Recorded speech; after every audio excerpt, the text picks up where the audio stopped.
The following is brought to you by Bleacher Report. If you guys want to check out my live post-game reaction show, make sure to have the Bleacher Report app downloaded and ready to fire up right after the game. You'll find me in the Chargers section. Bolt up. Yo to Bolt fam, it's the director. Chargers fans, welcome to your first post-victory reaction to a long time. It's been a really long few weeks. Let's go ahead and admit that right away as Chargers fans. It has been rough out here. The last game you'll remember the Chargers playing versus the Jags, and it wasn't a very good one. And then we had that bye week. It's been the longest bye week I can ever remember. We had Thanksgiving wedged right in between all of that.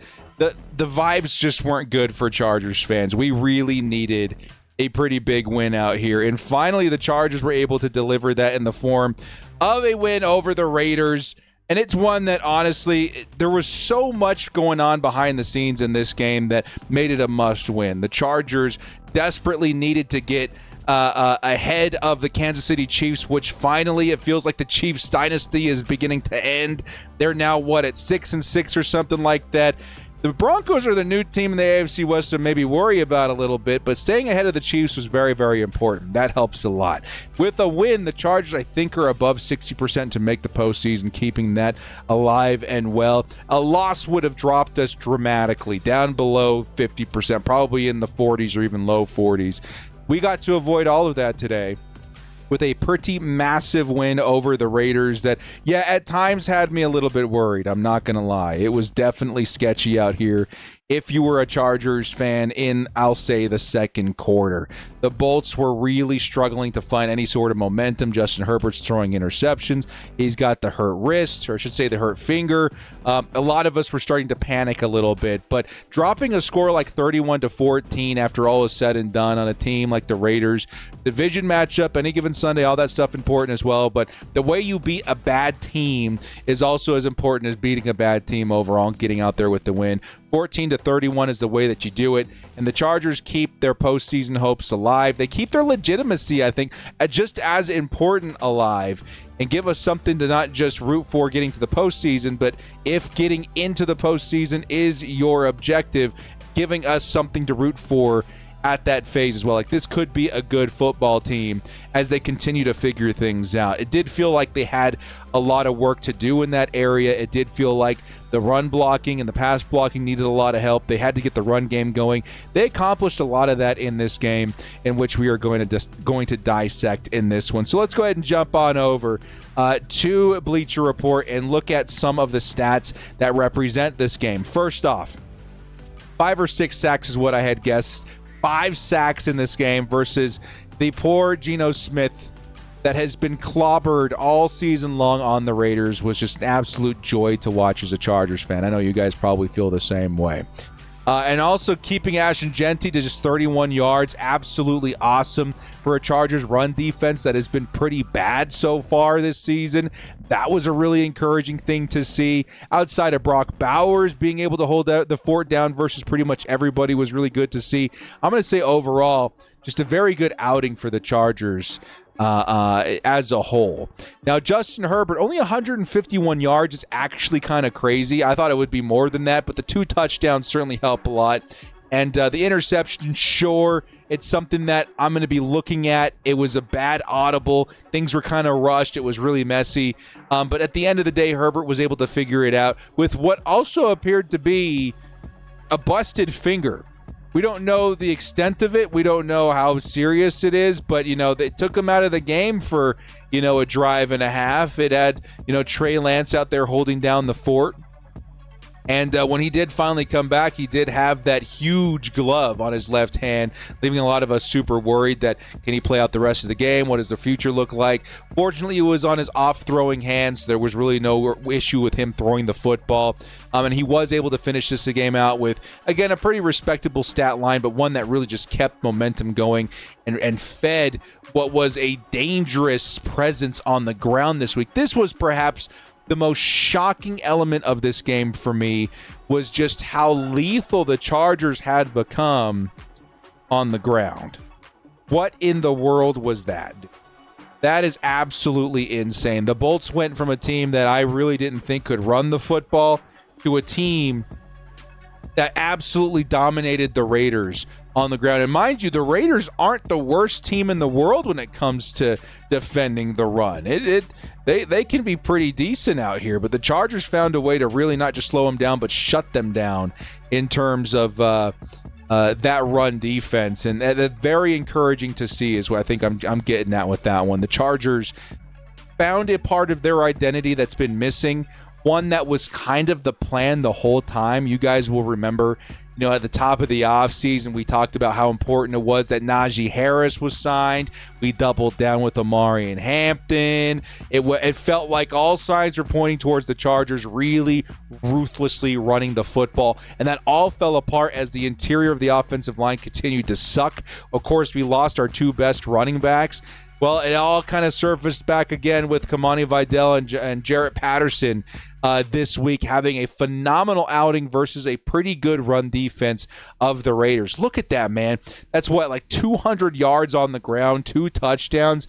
Beautiful work by the Chargers. One that shows me, that important part of their identity, it remains alive, and it's going to become even more relevant as we go forward with Omari and Hampton likely to make his return next week versus the Eagles, who just got absolutely gashed by DeAndre Swift and all those Bears running backs last week. Was it Kyle Monangai as well? Holy cow, dude. If we can get our run game back up and going, not only are you going to see numbers like this maybe more often, but you're going to see a lot more help for Justin Herbert. A good run game takes a lot of pressure off of your quarterback, and that is something that Chargers fans have been hoping to see develop for a long, long time, man. Let's freaking go, dude.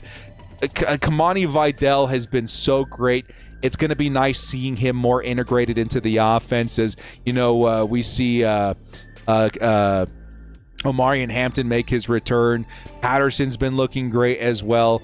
It brings me a lot of confidence that the offense is going to be able to find its footing after all, and not just help Justin Herbert stay on his feet, but help us remain a relevant offense to take into account going forward, especially as we're getting closer into playoff season. It's not enough to make the postseason. You have to be a good team in the postseason, and right now, the Chargers are starting to round the corner for me. The bye week was really, really needed, and they proved that they figured a lot of stuff out there. In terms of receiving, again, not the biggest game in terms of ask from the receivers or even Justin Herbert, but they got the job done. I wanted to give a huge shout out to Keenan Allen, bringing in those 4 receptions. I know at least 3 of them were for first downs. Absolutely fantastic day for Keenan Allen, keeping drives alive and performing the third and Keenan that we've all grown so used to seeing when we're hoping to keep the drive going. Ladd McConkey able to capitalize with that touchdown was absolutely fantastic as well. Just the 39 yards, but hey, that's all you need at the end of the day with the 4 receptions. These were actually the 2 guys that were looking to make the most impact this week, which is funny. Because if you guys watch my shorts here on Bleacher Report, I named a bunch of players that would be difference makers in this. I think this was the second guys that I mentioned, and it was the only one I mentioned 2 players in one. It's because both Ladd McConkey and Keenan Allen, in their first matchup earlier in the year, they gashed the Raiders and diced them up from the slot. And in their first game, they tied for the most receptions on the team versus the Raiders. They did it again, man, which is very crazy to see. 4 receptions to 4 receptions, both in the 30s in terms of yards. You got the 1 touchdown from Ladd McConkey as well, and 1 more target for Ladd McConkey too. It's insane to see how efficient that they've become, and it gives us an option when you have an offensive line that is struggling as much as the Chargers. Does that make sense? The state of the Chargers' offensive line over the past few weeks has been so bad that it feels like the offense completely stalls out and there's really nothing you can do about it. But in reality, there is. And we saw that unfold in this game today. The rushing yards were there. The ground game was alive. It helped keep Justin Herbert upright. Yes, 3 sacks sucks, but at the same time, it's better than what we've been seeing. And then you also integrate these guys from the slot that have the availability to your quarterback to give him quick options to get rid of the football right away. Ladd McConkey, lethal in his speed from the slot, and Keenan Allen, lethal in his route running from the slot. They once again tied in receptions. They kept drives alive. They scored. They made big plays. Fantastic. That's what you want to see. And then as well, I did mention that Johnson and Gadsden maybe not see as many receptions, but they're going to have big plays. Well, lo and behold, 27 yards to Gadsden. That's a big play. And then you got your 23, or I should say you got your touchdown from Quentin Johnston, which is also your big play. Very, very good day from the offense. You found your identity in the run game. You kept Justin Herbert alive even with that busted up finger, and you got the receivers involved in a way that got the football out really quickly for your quarterback. Great, great day. Where I think a lot of the praise is going to come this week is going to be from the defense. The offense did a great job. I think you're going to see a whole lot of excitement from Chargers fans as we get Omari and Hampton and those guys back. But the defense is something that I really needed to see bounce back in this one. Last time the Chargers played football was versus the Jags, and the defense really fell into itself. This week's a little bit different, man. The Chargers pass rush is probably the first thing I want to go over here, considering that this is going to be a big element of the team's identity going forward and whether or not the Jesse Minter defense is going to work at all. And, of course, we knew that the matchup was soft. We saw this team with the Raiders give up 10 sacks to the Browns last week, an absolute slaughter of Geno Smith in that matchup. So we had to assume we were going to see a couple of sacks from the Chargers this week as well. Well, I mean, what do we got? At least 5 on here, right? So you got the 2 from Thule, you got the half from Khalil Mack, Deion Henley, Derwin James got a piece in there, Deshaun Hand, you got Bud Dupree. This was an absolutely amazing effort by the Chargers pass rush that showed us that it's still a very functional piece of the defense and can really help the Chargers keep the rest of the defense functioning the way it was designed to, right? You had these guys on the perimeter that were finally starting to see some big play. Let's see, we got passes defended over here. One by Dante Jackson. This is the one I wanted to highlight. What a play by Dante Jackson to keep his feet in bounds, keep the ball alive and available for the pick for Tony Jefferson, who ultimately was able to bring it in and give the Chargers another possession. That is awesome. A lot of that came from the help and the pressure that the Chargers edge rushers and pass pressure was able to provide in those drives. Man, it was awesome to see Geno Smith just struggling and panicking and throwing it and giving the Chargers opportunities to capitalize, and they did a really good job of it. And what I'm trying to get at here is that the defense functions as a machine much more consistently and much more efficiently when you've got a pass rush that's actually working. And there have been games that it's been on. There's been a lot more games that it's been off. But for the most part, the Chargers pass rush this season has been much improved. I think we're a few away, if not very close, to our total in sacks last year. And we still have a whole month of football left to play. That's how much improved it's been. And it's something that I think the Chargers defense is really, really starting to find an identity in. Just like we're seeing with the offense and the run, game becoming more relevant again, and the Chargers being able to lean in on that and find a rhythm. The defense is seeing the same result in terms of pressure. And I think it's really translating all over the roster, which is absolutely fantastic. So great day by the Chargers, man. Very excited to see guys stepping up like Justin Aboigbe. The defense, Derwin James looked really good from the edge. Bud Dupree finally feels like he's starting to turn it on again. Khalil Mack's his old self. Elijah Molden had some big hits. Tuli Tuipulotu. This man's got to be what? 9 sacks, I think, right now, if my math is correct, right? Just about double-digit sacks with still a month of football left to play is very impressive. Really flying under the radar as one of the best pass rushers in football right now. He's also got the pass defended. He has been absolutely awesome. So very exciting to see where the Chargers are going. The possession game was absolutely on point, too. 35 minutes to the Raiders' 24. Just so great. I will say, if I have any notes for the Chargers, which, again, it felt like they came out in the second half with a lot of them addressed. The Chargers' coaching decisions looked really, really questionable in the first half, particularly in the second quarter. And yes, they did clean it up quite a bit in the second half, and it felt like they really were able to put it behind them and move forward. But hopefully we're seeing a lot of that. Maybe it was, due to the bye week and everyone's just kind of, shaking their feet a little bit and getting things woken up. Outside of that, I felt really good about this game, especially with the wild card and the wrench thrown in the machine of the maybe broken finger of Justin Herbert. it all came together in the end, and the Chargers grabbed the win versus a division rival in a game that they had to win in order to help their playoff chances. So I feel very, very good about that, which brings me to like my last point on this video. It was a must-win situation. It was a division matchup. It was a game that had, secretly a lot more on the line than any of us anticipated. What does this mean for the future? Well, now the Chargers is it 8-4? I'm going to say they look like a pretty legitimate threat.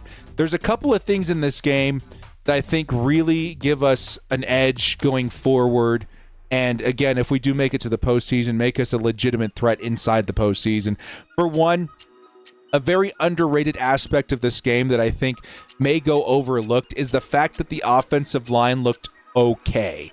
Right? Still not great. You could even label it as bad in a lot of areas and in a lot of different times, but we went from disaster to like maybe okay.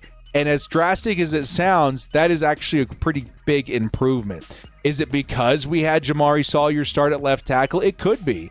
I saw some great blocks by him, even in the run game today. That huge touchdown by Kamani Vidal that went for something like 50 yards, that was in large due part to a nasty block on the left side by Jamari Sawyer. If the Chargers found some form of a left tackle that can remain consistent in their blocking for Justin Herbert for the remainder of the season, that is great news for this offense. They figured something out in terms of keeping Justin Herbert upright, and it's working. And that's something that was a must-see for me, at least as a fan, coming out of the bye week. Can they figure out this offensive line problem? I was speculating that maybe they get Trevor Penning up and going and that he figures it out. A lot of fans wanted to see Jamari Sawyer out there. In the end, Sawyer was the one to hold it down, and it really was something that we had to see. The other thing I'm going to say, too, that, again, I know a lot of people will be talking more about this aspect, is the run game. The run game is what the Chargers are designed to do. This is what Jim Harbaugh likes to do. This is what the team wanted to do at the top of the season, and we're finding success with it despite a lot of setbacks and drawbacks. Kamani Vidal was not meant to be the RB1 on this team. As a matter of fact, he was cut early. You guys will remember that. He was on the practice squad for the Chargers, and they elevated him after the Omarion Hampton injury. The fact that we're finding this kind of success, that Kamani Vidal really has broken out, tells me that when we do move forward, we are going to have protection for Justin Herbert and Jamari Sawyer. We're going to have a consistent run game behind Vidal and hopefully Omarion Hampton, and that part of the team that has been, for the most part, what's holding us back will maybe become a strength of this unit going forward. When you have Justin Herbert, you have hope. When you have Justin Herbert with a competent run game, you have a good offense. And this is one of those first games where I felt like, okay, we can do this. Because despite the Raiders, only having a 2-win season so far, their defense has not been terrible. Their offense has been god-awful, which is the reason why they've lost so many games. But their defense has been okay, certainly in some areas like run defense and stuff like that. So the Chargers being able to figure it out, get the win, and really push forward, even again versus a division rival, which is especially important, is going to improve their chances at being a pretty competent team going forward, and stems a lot of confidence from me and them being the guys. So now onward and forward to the Eagles game. It's a tough one. It's one that I've predicted maybe the Chargers drop, but after this week, hopefully we can take that momentum in and give ourselves a better chance at coming away victorious in that one, because just like we saw this last week, the Eagles, they are vulnerable. The Bears, yeah, they're very good. I think a lot of us overlooked the Bears early. They're now, a 9-win team, which is awesome. But the Chargers certainly could add their name to the list of upsets for the Eagles this year if they can keep that ground game nice and strong and keep Justin Herbert upright for the most part if they can help him. Well, guys, let me know in the comment section what you think of this victory, what you think of this team going forward, and the kind of confidence and momentum you think it was realistically built on this win, because, again, we needed it. It's been a long 2 or 3 weeks since the Chargers, lost versus the Jags. It's been a long time since they've played in SoFi Stadium. We really needed this, and I think it's going to end up translating to a much better Chargers outing in terms of making the postseason and then being a good team inside of the postseason if that were to happen. Well, guys, thank you so much for joining me. This has been The Director. Hit us up with the follow here on Bleacher Report if you did enjoy this content. We'll see you next time, and as always, bolt up and stay frosty. Let's go get that victory brisket, man. I'm hungry all of a sudden. Let's go.